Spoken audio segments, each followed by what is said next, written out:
We're live. Welcome to yet another edition of the PCS Q&A. I'm your host, MJ Boyce, the Director of Community Outreach at PCS Grades. Woo!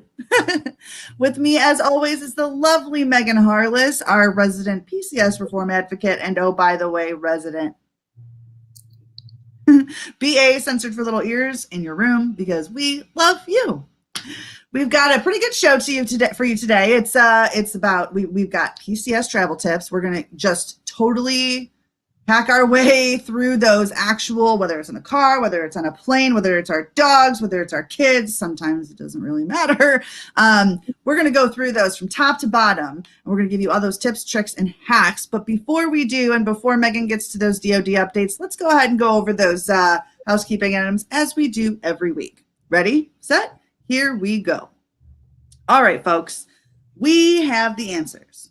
And if we don't have the answers, guess what? We know who does. And if we don't know either of those things, we're going to take your questions for action and get back to you with an answer.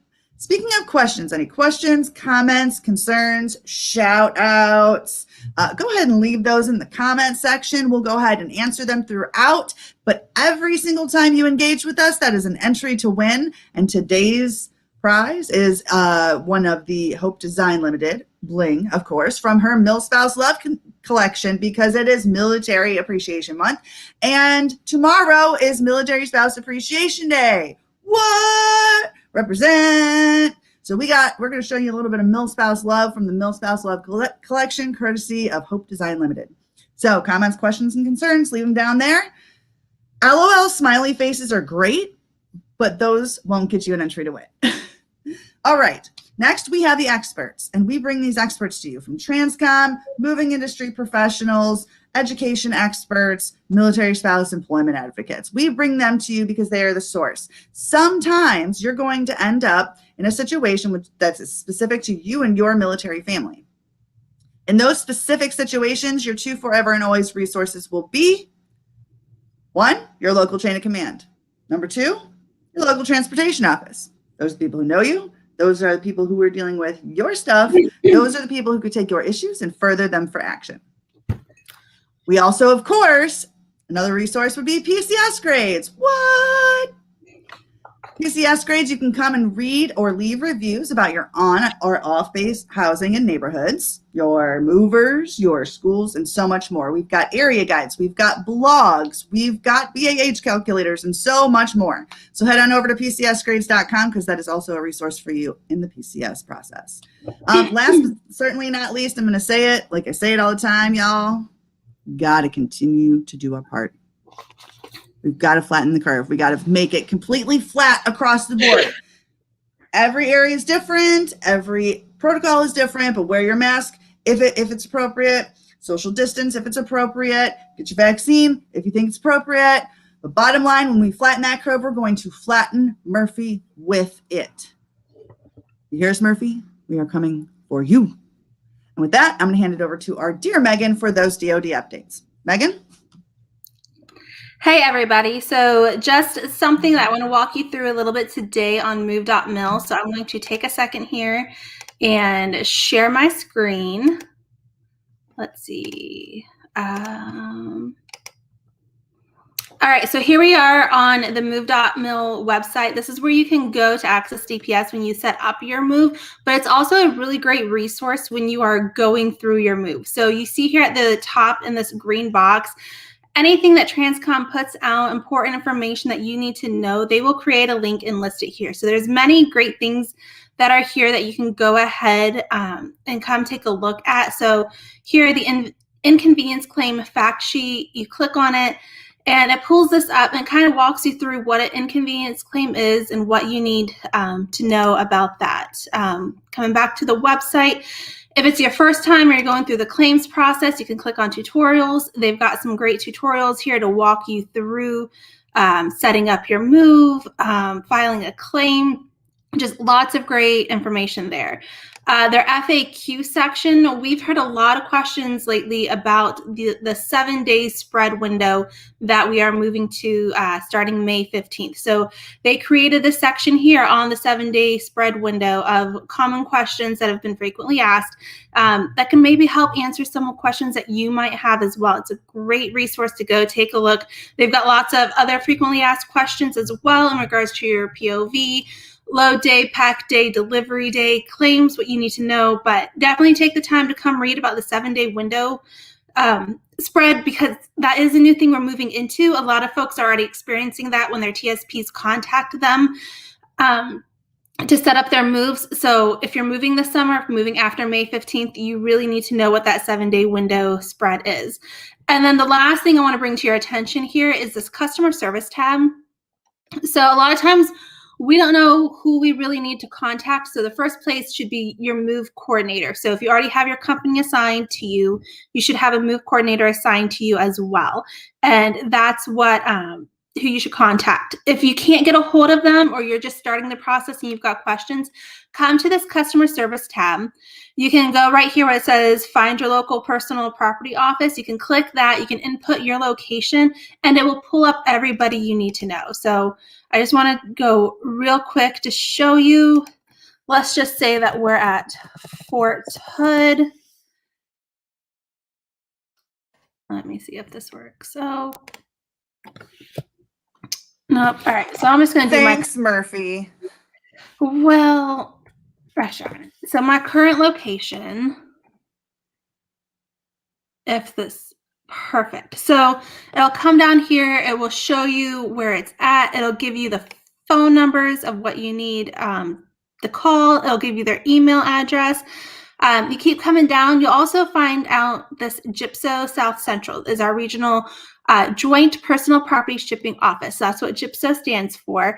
They're like the next level higher above your local transportation office, but you get their contact information as well, their emails as well.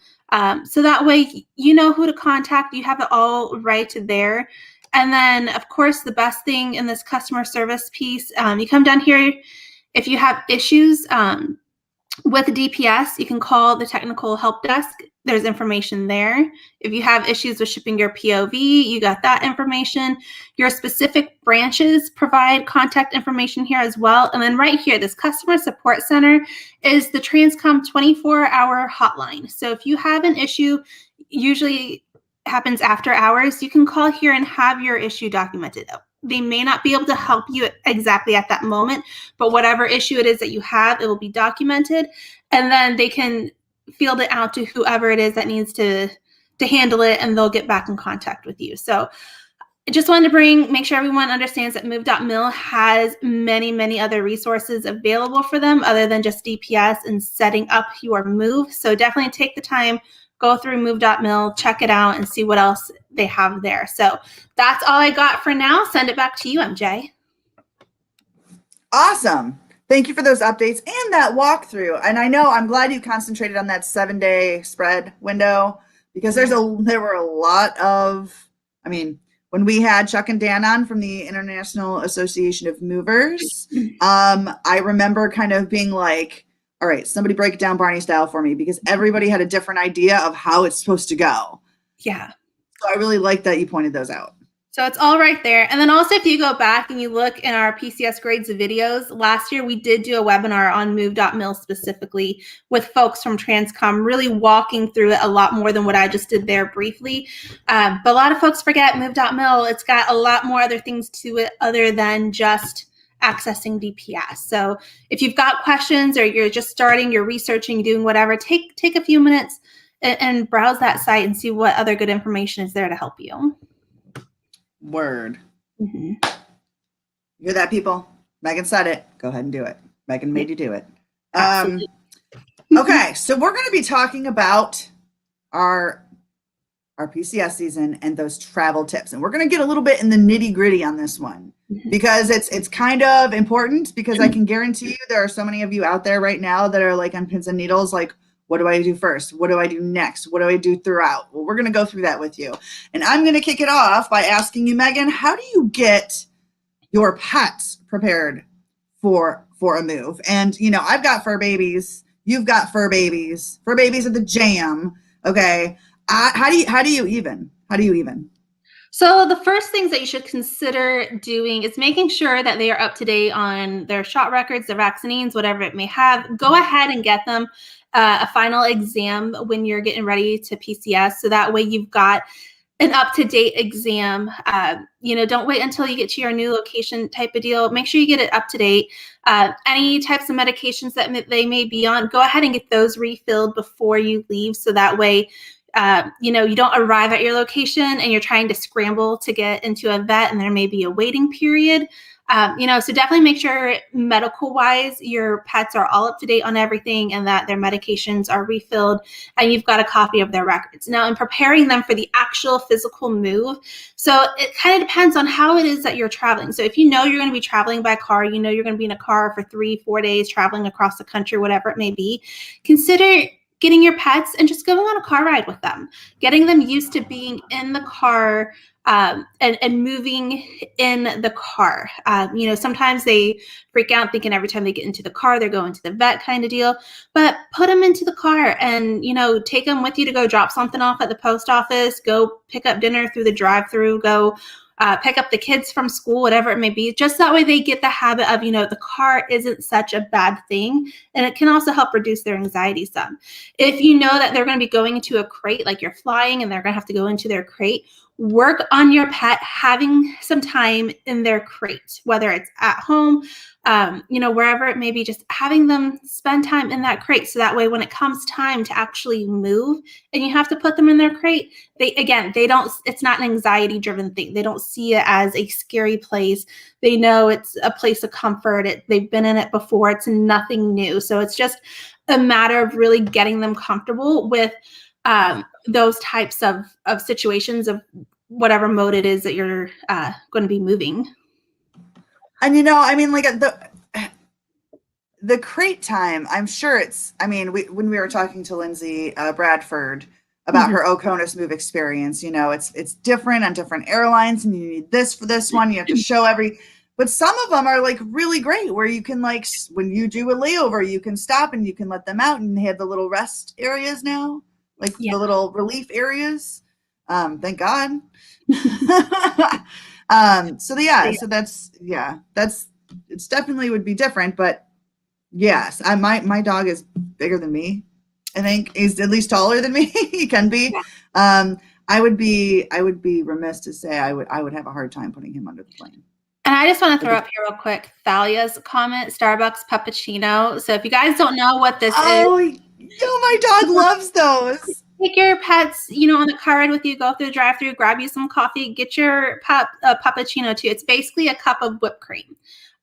You know, it's a fun little snack for your pup, and it also helps get them used to being in that car. And again, they realize that, you know, getting into the car isn't this anxiety-driven thing. We're not going to the vet for more shots. We might be getting into the car to go to Starbucks. Now, you get your dog hooked on puppuccinos. You might have to stop frequently during your travels to refill that or carry some whipped cream with you, but definitely ways to help make sure that they reduce that anxiety of traveling.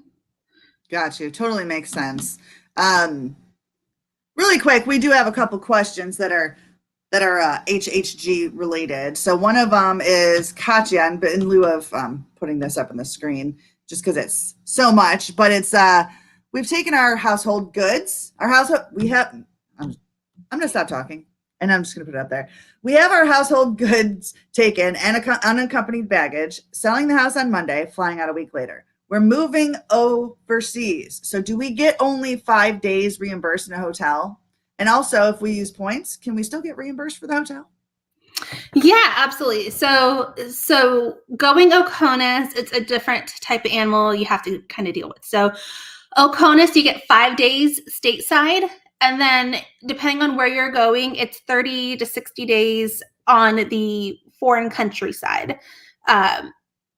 Because sometimes housing, you know, depending if you have to wait for on-post housing or if you're allowed to live off-post, whatever it may be. So you get additional days on your Oconus side, but stateside, you only do get the 5 days that would be reimbursed. And if you use your points, you can still get it reimbursed. Again, you just need to have that receipt that shows what the amount is and that there's a $0 balance that you owe on it.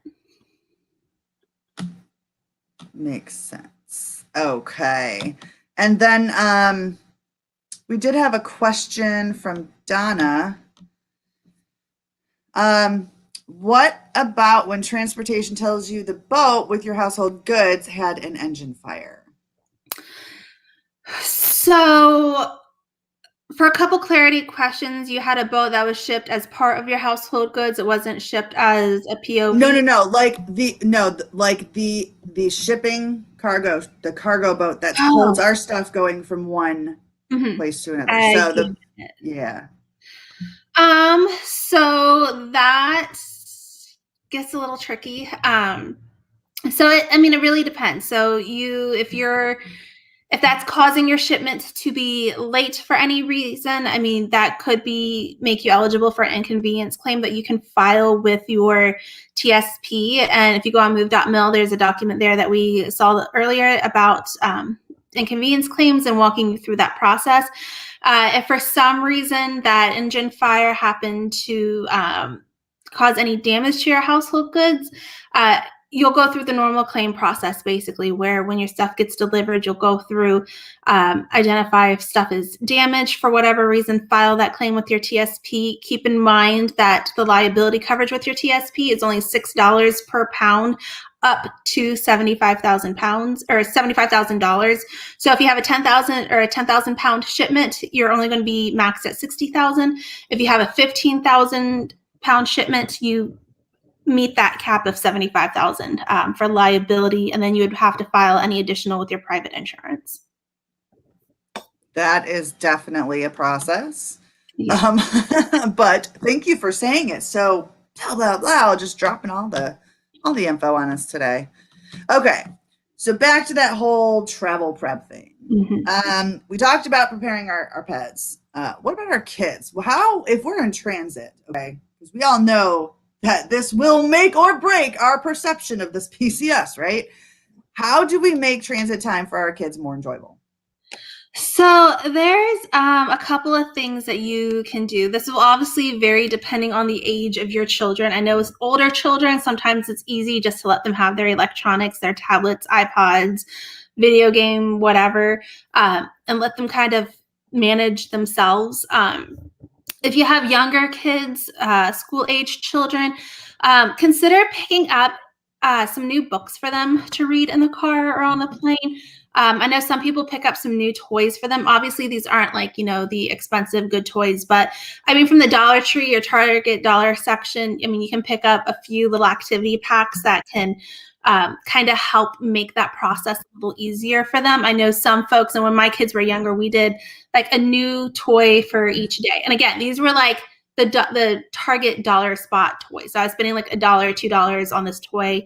The next day, my daughter would get a new My Little Pony, or the next day my son would get a new coloring book type of deal. So not talking about spending any type of huge bucks out of pocket type of deal, but it gives their kids something to look forward to when they know, hey, the next day I get this new little thing, the next day I get this new little thing. And that way it kind of mixes up their normal toys with something new. And that way you're not on day 2 and they're just I'm bored with my Barbies, and they're throwing them to the back of the minivan. It gives them something more to add into it. Another great thing is, speaking of toys, talking our kids throwing things to the back of the car. This here, so you get zip up pencil pouches, and you fill them with toys. And so then that way all the toys are contained in it. Your child opens it up. He plays with them. When they're done, you put them back into it. You can hand them back a different pencil pouch with a different set of toys in it. So these are my daughter's Hatchimals. Oh, that is cute. Some of her Hatchimals. But it's just a great way to kind of keep the toys organized together and not scattered all over the floor. So you say, hey, here's this. Play with it. When you're done, pack them up, hand it back to me. I'll hand you another one. And then that way it makes it a little bit easier with that. Two other things I will say about transit time with our children is to, one, find some places to explore along the way. There are some really great apps out there. One of them, I think, is Road Trippers, where you can plug in where you're going to and you can look at different things along the route. Discovered over spring break, if you go through Tulsa, you can stop at the center of the universe. It's really weird. You stand in the middle of this circle type of thing and you can hear a faint echo of what you're saying, but you're not around any buildings. It's really weird, but it's kind of really cool for the kids. So find some of those unique places along the route where you could stop, break up your trip a little bit, give them some room to run or see something different. And then, of course, choose hotels that have pools. Letting your kids at the end of the day being able to jump into the pool, burn off the energy that they didn't use in that long car ride will go a long way to really make for a nice, peaceful sleep, but to give them something also to look forward to at the end of the day. They know when we get done traveling, there's going to be a pool we can jump in, and it kind of bribe your kids a little bit that there's going to be a pool at the end of the day. It really helps make transit a lot more doable. Well, I'm not going to lie. I'd be the one. I'm not going to lie. Like, bump the kids. That's something for me to look forward to. Cannonball, baby. Cannonball all day. Like, yeah. No, for sure. And it's fun. You get to let loose with your kids, gets them excited, gets you excited. Yay. Yeah. Okay. And speaking, so really quick, Rochelle's comment here, Texarkana, where we're currently at, you can stand in two states at once and everything. So we have a spot downtown at the big post office where it has the state line actually drawn, and you can straddle the line, and you can stand in Texarkana, Texas, and Texarkana, Arkansas at the same time. So, for kids, that's like a really cool type of thing. It's not far off the beaten path. Nice little pit stop, chance to stretch your legs, and it's just something cool for the kids to see, and it doesn't cost you anything to do. That's super cool. And just by the way, did you say there's a Texarkana, 2 different cities, 2 different states right next to each other? So Texarkana, the city, goes over the state line. So you have Texarkana, Texas, and Texarkana, Arkansas. Super weird. I would hate to be their mailman. I'm just saying. Very unique place to be. Yeah, totally. Yep. No, that's okay. So okay. Because I'm always hungry. Including now. Can you tell us, for those folks who are driving, can you tell us your meal hacks? What's your mealtime hack? So yeah, in the mornings, wherever we are starting at, we try to get breakfast there before we hit the road. Some hotels are still offering breakfast. Some hotels are not. If they're not, find McDonald's drive-through, donut shop, something quick, easy to do. Now, for lunch, we like to do, and this worked really well when my kids were younger. Now that my kids are older, they're not so thrilled about this, but we would go pick when we needed to stop for lunch, pick a drive-through, go through the drive-through, get lunch, and then go find a local park. Let your kids run, play, burn off some energy, stretch their legs. You sit on the park bench, you eat your lunch, and then when it's time to go, you get everybody back into the car, and then go ahead and feed your kids then. That way, you're not spending lunchtime making them sit again at a table to eat. They have that time that they can go burn their energy while you eat in peace. You don't have to worry about the screaming, nagging. You're not trying to eat the burger while you're driving down the road or trying to get them seated in a restaurant type of deal. So pick a drive-through, let them play at the park while you eat. And then when it's time to go, feed them while they're in the car. More than likely, especially with younger kids, once they get done eating and they're, in the car, they'll probably pass out and take a nap. And you'll have a little bit of time of relaxing and not hearing, Mom, I dropped my toy, and Mom, I can't reach my markers, and he's touching me, and whatever else it may be. But definitely try to consider, letting your kids run at the park while you eat on the park bench, and then feeding them when you get back into the car. That's kind of cool. It's almost like the reverse of when you go into a restaurant, like, yo, can I get my kids food first so I can have a minute, please? Yeah. Yeah, absolutely. Word. Okay, so we did talk about this in a previous episode, not that long ago. You use those snack bags and like hotel Hotel for bag. Yeah, go yeah, bags. like Yeah. go bags, like hotel go bags. Like what are these? And just can you explain why they're needed? Yeah, so I am a big fan of using snack bags. So it's basically a gallon-sized Ziploc bag that is filled with snacks for the day. There'll be a couple of juice boxes in there, maybe a bottled water, bag of chips, some granola bars, crackers, some other things that my kids like to eat. And I will design one bag for each day that we have to go per kid. Because we drive 2 cars, so we're usually split between me and my husband of who has kids type of deal. But they each get their own bag, and they know that those are their snacks for the day. So when they get hungry, they know they can go ahead and have a snack. Now my kids will usually do good and say, hey, can I go ahead and have a snack, to see if we're close to stopping for lunch or stopping for dinner, because they know they'll be expected to eat their meals.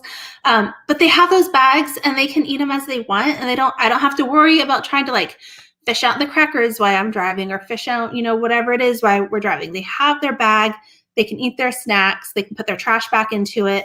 But I think, at least for our family, it just makes it easier. They're responsible for their own snack bag, and they have it when they need it. Now for the hotel go bags. So I like being able to not have to unpack my entire car every night that we go to a hotel. So we pack a duffel bag per night. So we'll pack one bag that will have our pajamas, change of clothes, toiletries in it. For the first night, I will pack a second bag for the second night, a third bag for the third night. Just so that way I'm not packing, that we're a family of 5, and that way I don't have to drag in 5 suitcases every night for one night type of deal. It's just one bag that goes in. Our toiletries are all consolidated, so that little Ziploc bag, whatever it is, just gets moved from duffel bag to duffel bag. But it just makes it easier when you have to stop, that you're not, trying to do Tetris every morning kind of deal. Right, and two, and I mean, because I still think that's genius. Mhm. Also, Katya, having Yeah. everyone's clothes in one suitcase in case one suitcase gets lost, not one person ends up having to have to get a whole new wardrobe, because Yeah, that would be absolutely. me. Yeah. Now I know some people will also pack like all of their travel clothes into one suitcase as well. So you still have that one, everyone's stuff is in it. When my kids were younger, I again use gallon Ziploc bags when their clothes would fit. Roll them up, stick them into the Ziploc bag, write their name on the bag, and that way then you can just pull the bags out of the suitcase, and who's got what. Their dirty clothes can go back into the bag. Keep a Sharpie with you when you cross off their name. That means those are dirty clothes, type of deal, so they're not putting something dirty back on the next day. But that way it makes it easier too, especially when you're flying. You take that carry-on suitcase. Now you may be able to make it where each person is responsible for their own carry-on suitcase, but depending on how young your children are, that they may not be able to wheel their own suitcase around. Just being able to pack multiple folks' clothes into one means you're not taking in 5 suitcases at a time. Word, and who Mhm. wants to do that anyways? I mean, especially when you got shoes for days like this chick for every outfit, I and know. her pajamas. So I just want to say my Facebook memories today, as it's so funny you bring that up. My Facebook memories today reminded me of a trip I was preparing for 2 years ago. I was literally driving 2 hours away from where we lived in Virginia to go to DC for the MSOI Town Hall. And it was my picture of what I needed for 2 nights away from home, 2 hours away. And it was literally 2 garment bags, a suitcase, and a duffel bag full of shoes. So I like having options, y'all. Word. Yeah. Options are good. Options are good. And you didn't have to pay for extra baggage or anything, so you're just driving up. Yeah, Um, it was good. So now that I might have to fly somewhere, I might have to rethink how I handle all of that. wow, yeah. Now you're really gonna have to start Mhm. choosing. Your options are gonna have to be a little. Yeah. Rein it in. Rein it in. Okay. So, what are some other like random hacks that you use when traveling? Like dazzle me. Okay, dazzle me. Blow Okay. my mind. So the first one is when you travel, take an extension cord and a power strip with you. When we go to hotels or even at airports, sometimes it's hard to find an outlet, or sometimes there's not enough outlets for all the electronics that you may have. So even at an airport, if you have a power strip, you can plug that in. All your kids can sit around it and plug their electronics in. Nothing's worrying about, dying on the plane. Same thing, in a hotel. Sometimes it feels like there's not enough power strips, or enough outlets. So if you have your own power strip, you plug it in, and now you've got 4 or 5 extra outlets there to plug in all the kids' tablets and electronics and whatever it may be. That way they can all charge before getting back into the car the next day. And the extension cord is, there's going to be times where, why did they put the only outlet on the other side of the room kind of deal? So that extension cord allows you to make your outlet a little bit closer. So I'm not talking about you need the 50-foot extension cord. A 6-foot one, I think, usually does pretty well, at least in my experience. And then just a power strip. And you don't have to worry about trying to find those outlets for recharging anything. Mm-hmm. The next one, I think is kind of standard for everybody, is having a car cleanup kit. So this is just, you can get like a small little Rubbermaid bin. And have in it like some paper towels, some napkins, some tissues, some wipes, some extra plastic bags, hand sanitizer. There's always going to be something that happens. Somebody spills something in the car. So having that car cleanup kit ready and accessible where you can get to it and clean up whatever mess may be there. Also, don't forget about having your first aid kit or a car sick kit. So your car sick kit, again, is going to be like wipes and some napkins, put in some Pepto in there, put in some extra either like Walmart plastic bags, or you can get like the bathroom trash can size bags that are often scented. In case you have a kid that gets a little car sick, you've got a kit that can help take care of them. And then, consider having some peppermint oil in there, or some gum, something minty, because sometimes that kind of helps kick the nausea feeling away as well. And also it, just for the record, gets rid of smells. Like you smell something different other than the sick part. Yeah. And there's nothing worse than like a child getting sick in your car, and now you're at like a Podunk gas station. Because that was like the nearest place you could stop to like safely pull off the side of the road to clean up your child. And you're thinking, like surely they'll have some Pepto or they'll have some whatever. And they don't. So having that already thought of, goes a long way. I think it's always better to be over prepared than under prepared. Especially if your children are younger and you're not sure if they get car sick or not. It's just better to make sure you have it. And then the last big thing I want to say is, because we can pretty much do this everywhere now, is start working on a grocery pickup order before you arrive. So even as like you're doing your pack days and you're going through cleaning out your refrigerator, because you got to clean it before you clear housing, like go pull up the Walmart app or whatever it is and, start working on your next grocery order. Like, I have to throw away my ketchup. Click add to cart. I have to throw away my mustard. Click add to cart.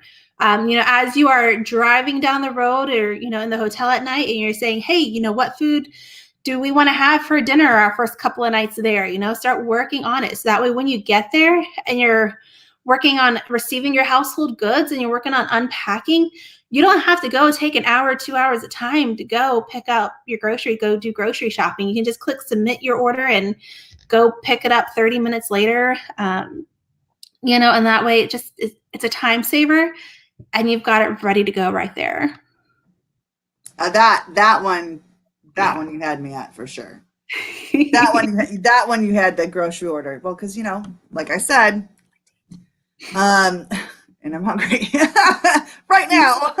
It's lunchtime. Yeah. So here's something just really quick, and I don't know the exact verbiage. I should, hey, shout out to my husband. He does kind of some of this stuff for a living.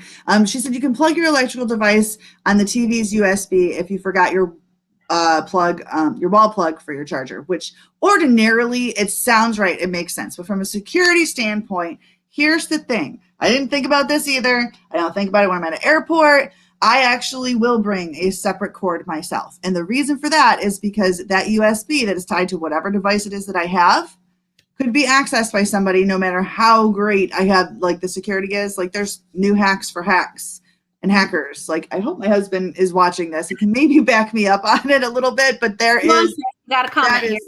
Yeah, that is a thing. So just be careful when you do that. I always like to err on the side of caution, especially since I live with a cyber guy who just drills it in my head. I think what Monica's going with. So, like, if I forget my, do I have one here? 1 second. I'm going to blow your mind real quick. Oh, here we go again. As it's pre-blown. As my office is a mess, y'all. You're seeing more of my house than ever before.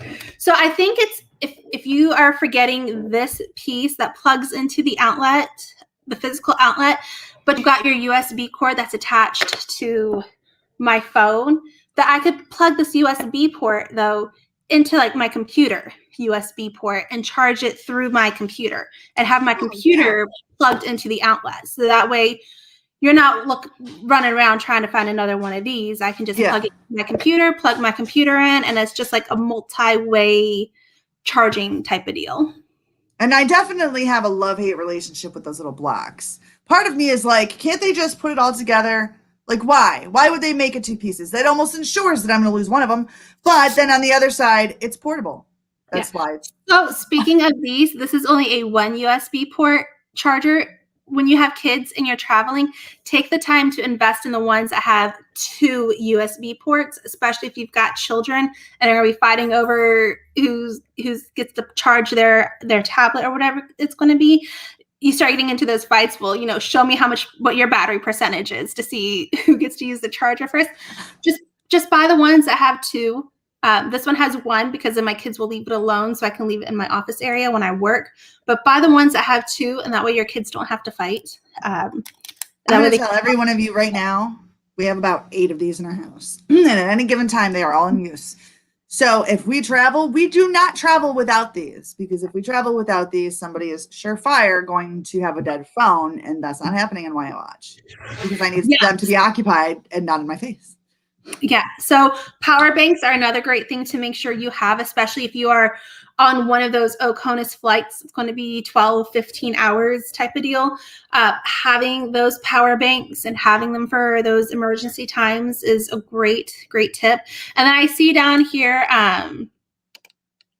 Katya, they actually do make USB power strips, and you can get combo power strips. So they have power strips that have both regular plug-in outlets, and then it also has several USB ports with it on the same power strip to give you some options there. So they definitely do make those now. So whichever type of power strip works best for you and your family and your situation, just take a power strip of some sort with you. Word.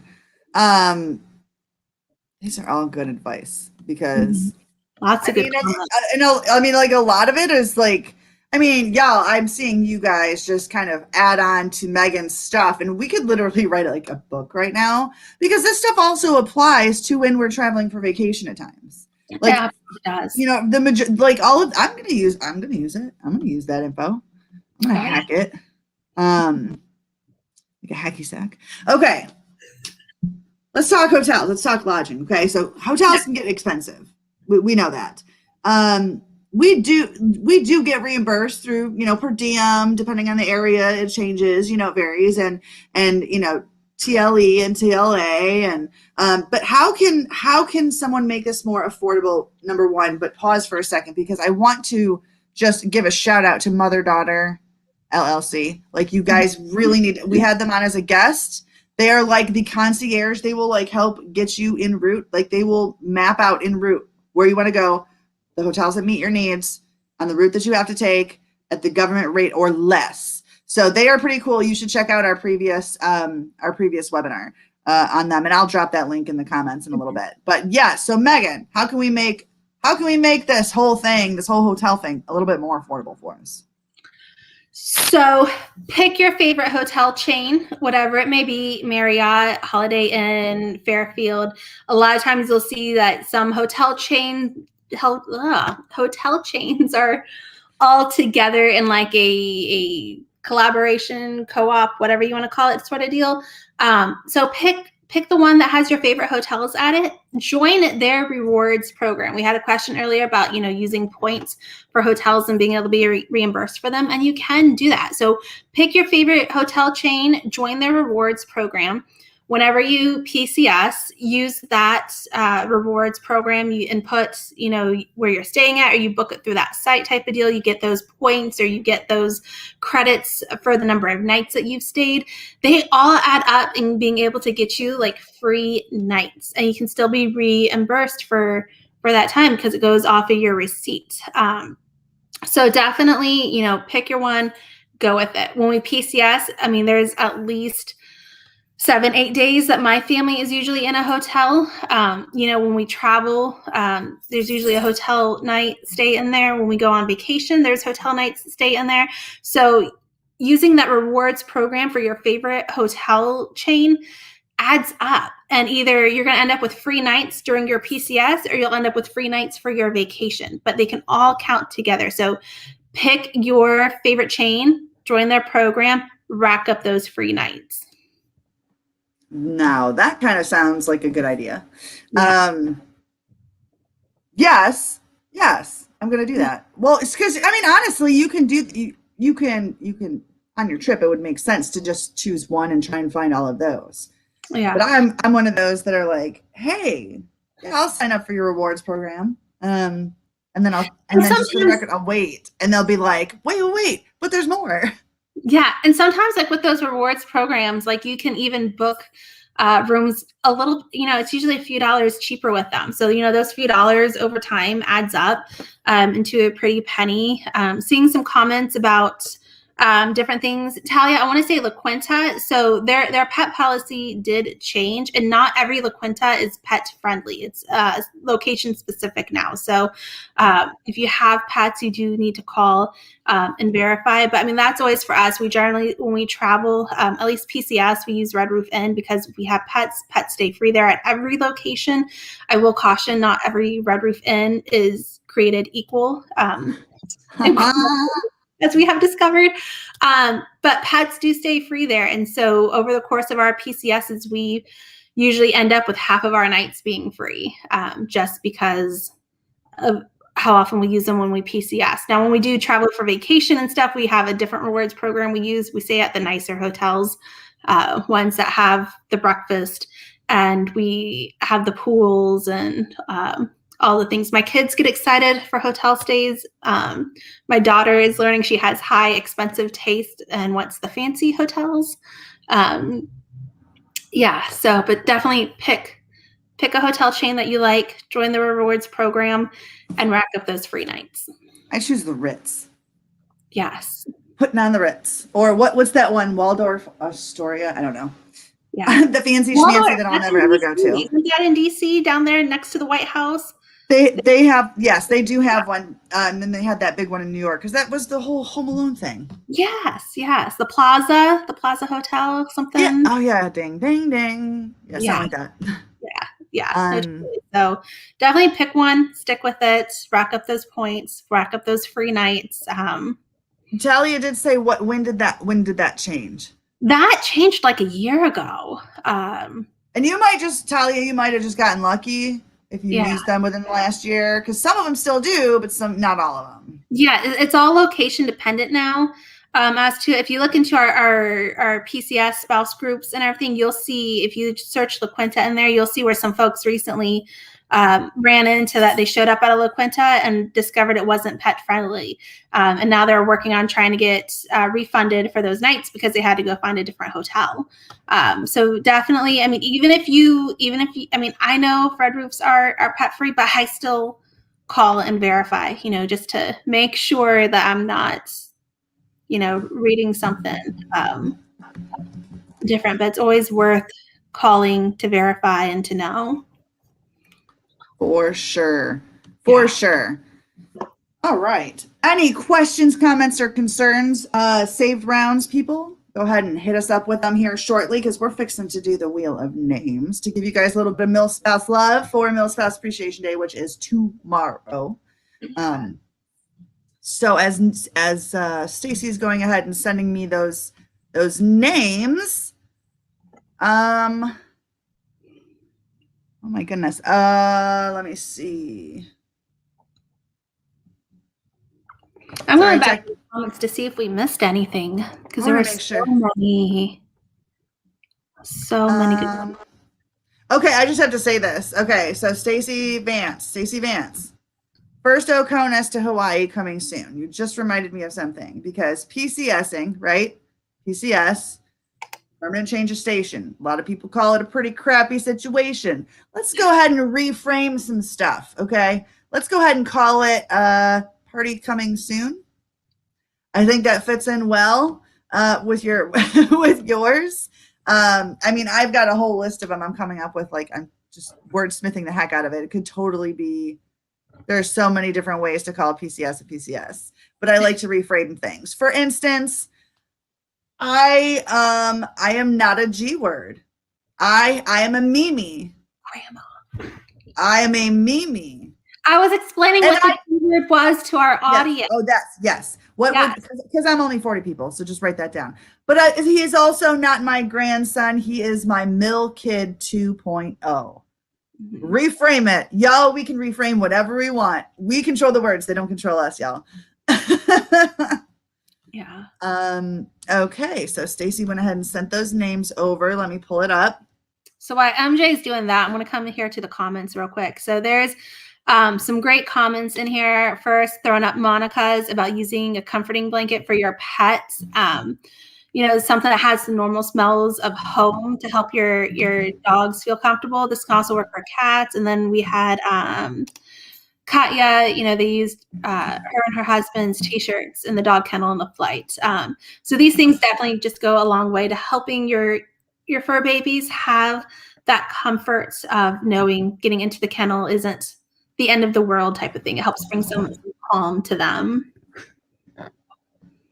Word. And I am, here we go. Sorry, y'all. We had some names we got to add at the end. Because you're engaging and I'm loving it and we're loving it because that's the way we roll. Gotcha, Dustin. And so MJ's PCS, pretty crappy situation. I like this from Katya. Possibilities coming soon, PCS. I think that is an amazing positive way to reframe what we all look at as a sometimes negative situation because there's a lot of stress and a lot of emotions into it. And so reframing it in a positive way like this, possibilities coming soon, because each new location, it's an adventure. It's, the next chapter of everything, and the possibilities when you arrive are completely endless of what can happen and what you can do. Sometimes starting over can be horrible, but sometimes starting over, you can come in being, the cool kid as you want to be. So check this out, y'all. How about this? I'm totally going to break your brains before we do the wheel of names. How about potential change of story? Yeah. Plenty of changes soon. Please come save me. Please come save me. Yeah. Potential calm soon, because calm after the storm. Mm-hmm. But my absolute favorite is probably crazy shenanigans. I think that's my new fave. I think that should be the hashtag. And if you do too, I think you should drop it in there. That's me and you. Crazy shenanigans. I think we may need to rename this. We may need to rename this webinar. Okay, I'm going to go ahead and share for everybody. Welcome to the probably crazy shenanigans webinar. Often, if not always. All right, folks, this is for some Hope Design Limited bling. We're only giving one away because it's a little more pricey than normal. Tomorrow just happens to be Military Spouse Appreciation Day. Make sure that you show some love to your fellow milspouse as well, just like we like to show love for you. And my girl, am I over here? Where I can't see myself. So you're above me. I'm below you. Okay, yep. So my girl. And my girl Stacy on the back end. Okay, so drum roll. One of these days, we're going to get some real drum roll music up in here for everybody. We will one day. Oh my goodness. That's what happens when I wait, where'd it go? Who was it? Dagnabbit. Oh, Katya! Yeah, yay! Congratulations, A lot of engagement. Katya. Yes. Okay, so I will be getting with you on the back end. I think I may actually have your information, but I'll be getting with you on the back end so that we can send you some Millspell love, courtesy of Hope Design Limited. Blingy bling. All right, let me stop sharing my crazy screen here really quick so that you guys can just see our faces. And yes, Katya, congratulations, Katya. And you guys have been awesome today. You really rocked the house, very engaging. I love it. If you know somebody who's PCSing, whether it's tomorrow, next week, or this summer, maybe they don't know yet, maybe they don't have orders, maybe they're just in the research phase, bring them over to here to our webinars, show them, we've covered everything, but also send them over to pcsgrades.com so that they can read reviews about the area that they're moving to as well. And yes, so next week, FYI, you guys want to be here for this because we've got Transcom coming back on. We've got Mr. Rick Marsh. It'll be about a year since we had him last time, and he comes ready. He comes ready to answer your questions. So anything that has to do with U.S. Transportation Command, we went through some really heavy questions, and we got them to them, and they're going to be prepared, but we need your questions too. We need your feedback. So you guys spread the word because Transportation Command is coming on to talk to you, not just us. Yeah. So next week, so for those who don't know, normal peak season really kicks off on May 15th, which is a week from this Saturday. And on May 15th, the new tender of service, all the new business rule changes, that's the day they all take effect. So we're going to have them on the 12th to talk all of those changes that are taking place on the 15th as a kickoff to PCS season. So if you are moving this summer, if you know somebody who is moving this summer, even if you're moving not this summer, but sometime before May 15th, 2022, all the information we talk about next week is going to pertain to you and your shipment. And there are some changes, some good changes that are going to be taking place. So you really do not want to miss it at all. So let everybody know and mark your calendars and come back and join us with Transcom. Yes. Oh, sorry. I was reading all the comments because there's more because I love you people. Because like Monica, I speak about you guys all the time when I know people are about to put PCS in or out. I love that. I love that. Spread the word, spread the wealth. That is awesome. All right. So thank you, Megan, as always, our resident PCS reform advocate and resident VA, censor for little ears in your room because we love you. Thank you so much, and we'll see you guys next week. But until then, Megan, this too shall PCS. Bye, everybody. Bye.